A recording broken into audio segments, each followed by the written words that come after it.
जय हिंद साथियों, मैं समीर आप लोगों का फिर से स्वागत करते हैं अपने इस YouTube channel study point by Sameer पर। मेरे दोस्तों, आज हम आप लोगों के सामने एक नई वीडियो और एक नया टॉपिक लेकर आए हैं। इस वीडियो में हम लोग जीएस के कुछ महत्वपूर्ण प्रश्नों को देखेंगे।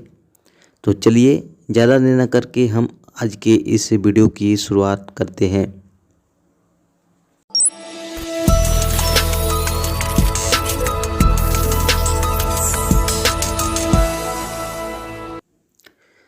प्रश्न में पूछा गया है कि हाल ही में केंद्रीय स्वास्थ्य और परिवार कल्याण मंत्रालय के द्वारा यूनिवर्सल हेल्थ कवरेज डे यानी यूएचसी 2022 का 2 दिवसीय सम्मेलन कहां आयोजित की जाएगी।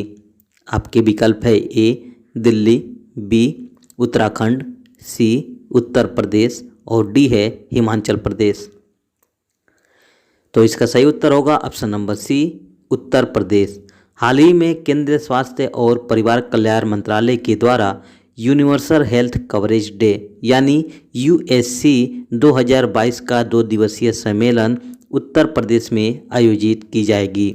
यह सम्मेलन उत्तर प्रदेश के वाराणसी में 10 और 11 दिसंबर 2022 को किया जाएगा। इस कार्यक्रम का आयोजन international cooperation and convention centre यानी रुद्राक्ष हॉल में किया जाएगा।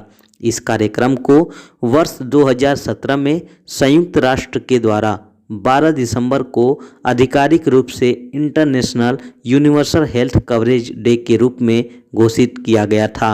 इसका थीम है स्वस्थ भविष्य के निर्माण में स्वास्थ्य कवच के महत्व और भूमिका को रेखांकित करना। बात आई है केंद्रीय स्वास्थ्य और परिवार कल्याण मंत्रालय की, तो इसकी स्थापना 1947 ईस्वी में की गई थी और वर्तमान में इसके मंत्री हैं मनसुख एल मंडाविया। आइए इसी के साथ अगला प्रश्न देखते हैं। अगला प्रश्न में पूछा गया है कि निम्नलिखित में से कौन सा देश कजाकिस्तान के साथ अपनी सीमा साझा नहीं करता है। आपके विकल्प है ए चीन, बी रूस, सी अफगानिस्तान और डी है उज्बेकिस्तान। तो इसका सही उत्तर होगा option number C Afghanistan. Afghanistan Kazakhstan के साथ अपनी सीमा साझा नहीं करता है। आइए जानते हैं कजाकिस्तान के बारे में। कजाकिस्तान मध्य एशिया का एक देश है। यह मध्य एशिया का सबसे बड़ा और दुनिया का 9वां सबसे बड़ा देश के रूप में जाना जाता है। यह उत्तर पश्चिम और उत्तर में रूस से तथा पूर्व में चीन के द्वारा और दक्षिण में किर्गिस्तान, उज्बेकिस्तान, अरल सागर और तुर्कमेनिस्तान के साथ तथा दक्षिण पश्चिम में कैस्पियन सागर से घिरा हुआ है। आइए इसी के साथ अगला प्रश्न देखते हैं। अगला प्रश्न में पूछा गया है कि चींटी के काटने पर कैलेमाइन घोल को त्वचा पर लगाया जाता है। कैलेमाइन घोल की प्रकृति क्या है। आपके विकल्प है ए अम्लीय, बी क्षारीय, सी उदासीन और डी है इनमें से कोई नहीं। तो इसका सही उत्तर होगा ऑप्शन नंबर बी क्षारीय। जैसा कि आप सभी को मालूम है कि जब चींटी काटती है तो फार्मिक अम्ल छोड़ती है और यह दर्द एवं जलन पैदा करता है। इसका असर समाप्त करने के लिए कुछ क्षारीय पदार्थों की आवश्यकता होती है। कैलेमाइन या तो फेरिक ऑक्साइड के साथ जिंक ऑक्साइड का मिश्रण है या जिंक कार्बोनेट यौगिक का। जिंक ऑक्साइड की प्रकृति एक क्षारीय होती है। आइए इसी के साथ अगला प्रश्न देखते हैं। अगला प्रश्न में पूछा गया है कि हाल ही में चक्रवात मानडूस के संदर्भ में कौन सा कथन सत्य है। आपके विकल्प है ए यह एक उष्णकटिबंधीय चक्रवात है जिसका नामकरण पाकिस्तान ने किया था, बी इसकी वजह से भारत के दक्षिण पूर्वी इलाकों और अंडमान निकोबार द्वीप में अलर्ट जारी किया गया है। आपके विकल्प है सी ए व बी दोनों और डी है इनमें से कोई नहीं। तो इसका सही उत्तर होगा ऑप्शन नंबर बी इसकी वजह से भारत के दक्षिण पूर्वी इलाकों और अंडमान निकोबार द्वीप में अलर्ट जारी किया गया है। आइए जानते हैं इसके बारे में। हाल ही में बंगाल की खाड़ी में चक्रवात मानसून ने दस्तक दी है, जिसकी वजह से भारत के दक्षिण पूर्वी तटीय इलाकों और अंडमान निकोबार द्वीप समूह में अलर्ट जारी किया गया है। इस चक्रवात का नाम संयुक्त अरब अमीरात ने दिया है, जिसका अर्थ होता है स्लो मोशन में गति करना। चक्रवातों का नाम तय करने का एक विशिष्ट नियम होता है, जिसके तहत अलग अलग देशों के द्वारा बारी बारी से चक्रवातों का नामकरण किया जाता है। आमतौर पर भारत में चक्रवात का मौसम साल में 2 बार होता है, जो मार्च से मई और अक्टूबर से दिसंबर के बीच होता है, लेकिन कभी कभी दुर्लभ अवसरों पर जून और सितंबर माह में भी चक्रवात आ जाते हैं।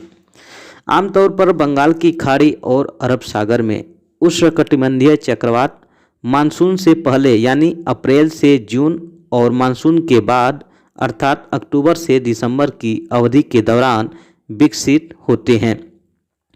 आइए इसी के साथ अगला प्रश्न देखते हैं। अगला प्रश्न है, अशोक ने किस बौद्ध भिक्षु से बौद्ध धर्म की शिक्षा ग्रहण की थी? आपके विकल्प है ए ब्रह्मगुप्त, बी देवगुप्त, सी शशिगुप्त और डी है उपगुप्त। तो इसका सही उत्तर होगा ऑप्शन नंबर डी उपगुप्त। आइए जानते हैं अशोक के बारे में। अशोक मौर्य राजवंश से संबंध रखने वाले एक चक्रवर्तीय सम्राट के रूप में जाना जाता है। इनके पिता का नाम बिंदुसार, जिसे वायु पुराण में भद्रसार और जैन साहित्य में सिंहसेन कहा गया है। इनकी माता का नाम सुभद्रांगी, जिसे रानी धर्मा भी कहते हैं। इसका शासनकाल 272 ईसा पूर्व से 232 ईसा पूर्व तक माना जाता है। इन्होंने अपने साम्राज्य का विस्तार उत्तर में हिंदू कुश की श्रेणियों से लेकर दक्षिण में मैसूर तक तथा पूर्व में बांग्लादेश से लेकर पश्चिम में अफगानिस्तान तथा ईरान तक पहुंच गया था। चक्रवर्ती सम्राट अशोक का स्थान विश्व के सभी महान एवं शक्तिशाली सम्राटों एवं राजाओं की पंक्तियों में शीर्ष स्थान पर आता है। अशोक को अपने विस्तृत साम्राज्य से बेहतर एक कुशल प्रशासक तथा बौद्ध धर्म के प्रचारक के लिए जाना जाता है। बिंदुसार की मृत्यु के पश्चात उत्तराधिकार के रूप में अशोक ने 269 ईसा पूर्व में सम्राट बना था और मौर्य वंश का महानतम शासक सिद्ध हुआ। मास्की तथा गुर्जरा के लेखों में उसका नाम अशोक तथा पुराणों में उसे अशोकवर्धन कहा गया है, जबकि सिंधली अनुश्रुतियों के अनुसार अशोक ने 99 भाइयों की हत्या करके राज सिंहासन प्राप्त किया था और दिव्यावदान के अनुसार अशोक को बौद्ध धर्म में दीक्षित करने का श्रेय उपगुप्त को जाता है। इसलिए इसका उत्तर ऑप्शन नंबर डी उपगुप्त होगा।